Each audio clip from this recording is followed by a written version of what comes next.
बच्चों, मैं संजीव सर आज आपको वर्ग नवम के हिस्ट्री को ले रहे हैं और उसके हम अध्याय 3 को हम आज ले रहे हैं बच्चों। अध्याय 3 और 3 में जो हमें पढ़ना है वो है फ्रांस की क्रांति, रेवोल्यूशन ऑफ फ्रांस। फ्रांस में जो क्रांति हुई वो क्यों हुई और क्रांति के क्या परिणाम हुए, रिजल्ट्स हुए, उन सब के बारे में हम आज आपको बताएंगे और प्रश्नों के जरिए हल करेंगे। तो आज का हमारा जो पहला प्रश्न है कि फ्रांस का शक्तिशाली सम्राट यानी कि जो राजा था वो कौन सा ऐसा राजा था जो सबसे शक्तिशाली यानी पावरफुल था। लुई 14वां, लुई 16वां या फिर लुई 15वां और डी में कोई नहीं। तो बच्चों, जो फ्रांस का सबसे शक्तिशाली सम्राट था वो था लुई 14वां। नेक्स्ट है सामाजिक उपबंध के लेखक कौन है, ये आपको बताना है। रूसो हैं, वोल्टेयर हैं, टॉमस पेन है या मॉन्टेस्क्यू है। तो यहाँ पे सामाजिक जो उपबंध है उसके राइटर रूसो हैं। जो थर्ड वन क्वेश्चन है, तीसरा क्वेश्चन, वो है फ्रांस की राजक्रांति किसके शासन काल में हुई, यानी कि फ्रांस में जो रिवॉल्यूशन हुआ वो किनके समय में हुआ। लुई 14वां के समय में, नेपोलियन के समय में, लुई 16वां के समय में या फिर डी कोई नहीं। तो ये बच्चों फ्रांस में जो राजक्रांति हुई वो लुई 16वां के समय में हुई थी। किस तिथि को फ्रांस में राष्ट्रीय दिवस मनाया जाता है? Question number 4। 14 जुलाई को, 14 अगस्त को, 14 मई को या फिर 14 जून को। तो 4 का जो सही होगा, राष्ट्रीय दिवस मतलब एक प्रकार से कहिए कि वो ऐसा डे रखा गया जिसमें सभी लोग, हमारे यहाँ किस तरह से हम लोग मनाते हैं 15 अगस्त, उस तरह से वहाँ लोग मनाते हैं। तो वो जो है वो आपका 4 का सही आंसर जो होगा वो होगा 14 जुलाई को। फ्रांस में कब से राष्ट्रीय दिवस मनाया जाता है? ठीक है, कब से? जैसे हमारे यहाँ 1947, उसी तरह से फ्रांस में। तो फ्रांस में 1789, 1779, 1769 या फिर 1779। देखिए बच्चों, डबल ऑप्शन है, कोई एक को लेंगे हम। तो चलिए 5 का जो सही आंसर होगा वो 1789 यानी 1789। नेपोलियन कब सम्राट बना? ये क्वेश्चन नंबर आपका 5 है। यानी सम्राट का मतलब राजा है ना, इंग्लिश में हम इम्पेरर कहते हैं। तो 1800 में, 1804 में, 1815 में, डी में कोई नहीं। तो वो बना था, नेपोलियन जो सम्राट बना वो 1804 में बना। नेक्स्ट प्रश्न को लेते हैं। सामाजिक संविदा नामक पुस्तक के लेखक थे। सामाजिक संविदा, Voltaire, Thomas Paine, Rousseau, Montesquieu. तो 7 में जो सही आंसर होगा वो होगा आपका 7 का सी, रूसो थे। द स्पिरिट ऑफ लॉज के रचनाकार थे।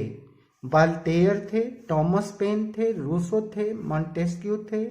तो 8 का जो सही आंसर होगा वो मॉन्टेस्क्यू थे, डी होगा। नेक्स्ट है क्वेश्चन नंबर 9।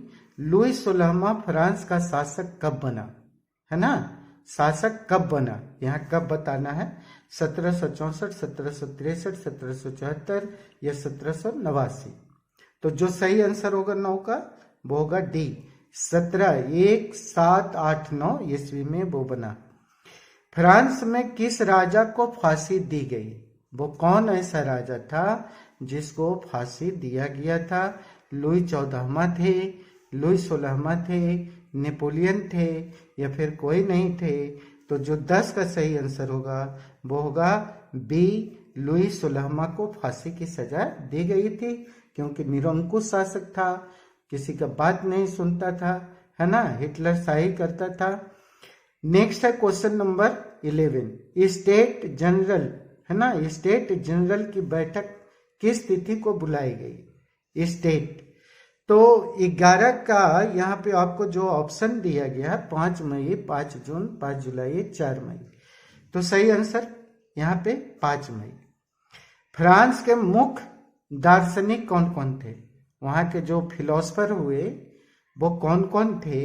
जिस तरह से हमारे यहाँ स्वामी विवेकानंद थे, दयानंद सरस्वती थे, राजा राम मोहन राय थे, रामकृष्ण परमहंस थे, उसी तरह से फ्रांस में भी दार्शनिक हुए और उसमें वोल्टेयर, रूसो, मॉन्टेस्क्यू, ये सारे के सारे दार्शनिक वहाँ के थे, है ना, समाज सुधारक, सोशल रिफॉर्मर बोलते हैं। फ्रांस की क्रांति ने किसमें महत्वपूर्ण भूमिका निभाई? उस क्रांति में किसने अपना सबसे महत्वपूर्ण भूमिका निभाई? वो थे, कौन कौन थे वह? वो प्रजातंत्र, राष्ट्रवाद, समाजवाद, तो इन सब ने महत्वपूर्ण भूमिका निभाई फ्रांस की क्रांति ने। समाजवाद भी आया, राष्ट्रवाद भी आया और प्रजातंत्र भी फ्रांस की क्रांति के कारण वहां आ गया। किसने कहा, ये आपको बताना है, किसने कहा कि मैं ही राज हूं एवं मेरी इच्छा ही कानून है? ठीक है, लुई 16वां ने ऐसा बात कहा था, लुई 14वां ने ऐसा बात बोला, या फिर नेपोलियन ने इस तरह के बातों को बोला? तो सही ऑप्शन 14 का जो होगा बच्चों वो हो जाएगा लुई 14वां ने कहा था, बी आंसर सही होगा। नेक्स्ट है क्वेश्चन नंबर 15, लुई 16वां को गुलेटिन पर किस तिथि को चढ़ाया गया? गुलेटिन, है ना, 20 जनवरी को, 22 जनवरी को, 21 जनवरी को, डी में तो कोई नहीं, तो 15 का कौन सा आंसर आप मारोगे? यहाँ पे चेक कर लो, तो 15 का सही मारोगे, सी 21 जनवरी को से गुलेटिन पर चढ़ा दिया गया था, है ना। लुई 16वां को कब गुलेटिन पर चढ़ाया गया? ये तो 21 जनवरी है, वो आपको डेट यानी तिथि बताना है। तो चलिए 16 का जो सही आंसर हम देख लेते हैं, यहाँ पे 16 का जो होगा वो 1993 यानी 21 जनवरी 1993 को लुई 16वां को गुलेटिन पर चढ़ाया गया था। तो ये आपका बच्चों 16 क्वेश्चन हो गए। अब हम चलते हैं नेक्स्ट क्वेश्चन की ओर। तो वो नेक्स्ट क्वेश्चन है आपका, वो है, चलिए देखते हैं, फ्रांस की क्रांति का कारण था, क्या था? निरंकुश शासन, असमान कानून, आर्थिक कारण, या फिर सभी? तो फ्रांस की क्रांति का जो कारण था वो निरंकुश शासन तो था ही, असमान कानून, फ्रांस में बहुत सारे प्रांत थे, वहाँ एक जैसा कानून नहीं था, किसी प्रांत के लिए अलग, दूसरे के लिए अलग, तीसरे के लिए अलग, जिससे लोगों में ईर्ष्या, द्वेष, नफरत बढ़ा, यह भी था। और आर्थिक कारण मतलब धन जन की भी कमी थी, मतलब ये आपका सही ऑप्शन डी होगा। चर्च की कुप्रथाओं पर चोट किसने किया? मॉन्टेस्क्यू ने, वोल्टेयर ने, रूसो ने, नेपोलियन ने? तो नेपोलियन ने तो नहीं किया, है ना। अब यहाँ पे आपके पास है मॉन्टेस्क्यू, वोल्टेयर और रूसो, तो सही आंसर जो 18 का होगा वो होगा बी, ठीक है। तो बी हम गुड मार देंगे। फ्रांस की क्रांति का परिणाम, रिजल्ट क्या हुआ? समाजवाद का अंत हो गया, शिक्षा में सुधार आया, व्यापार का विकास हुआ, और डी में सभी है। तो यहाँ पे समाजवाद का अंत भी हो गया इस क्रांति के कारण, शिक्षा में भी सुधार आया और व्यापार का विकास भी हुआ, तो ऑप्शन हो जाएगा डी। फ्रांस में क्रांति क्यों हुई, कारण क्या था?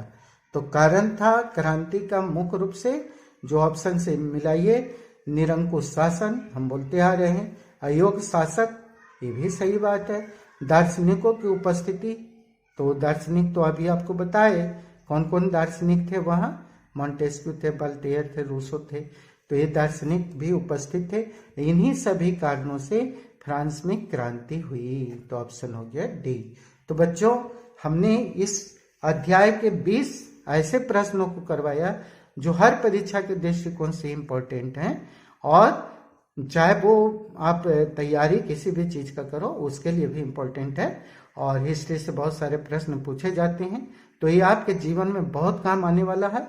इसको आप एक अच्छे नज़र से और एक पैनिक दृष्टि से देखो, ताकि आप इस पे लगे रहो और तैयारी करो। वीडियो देखने के लिए आपको बहुत बहुत धन्यवाद हम देते हैं। और आप पढ़ाई में अपना दिल और दिमाग दोनों को लगाए रखना है। और बच्चों, लाइक ज़रूर किया कीजिए, कमेंट किया कीजिए, और नए हो तो चैनल को सब्सक्राइब कीजिए, दोस्तों में शेयर कीजिए। Thank you very much for watching.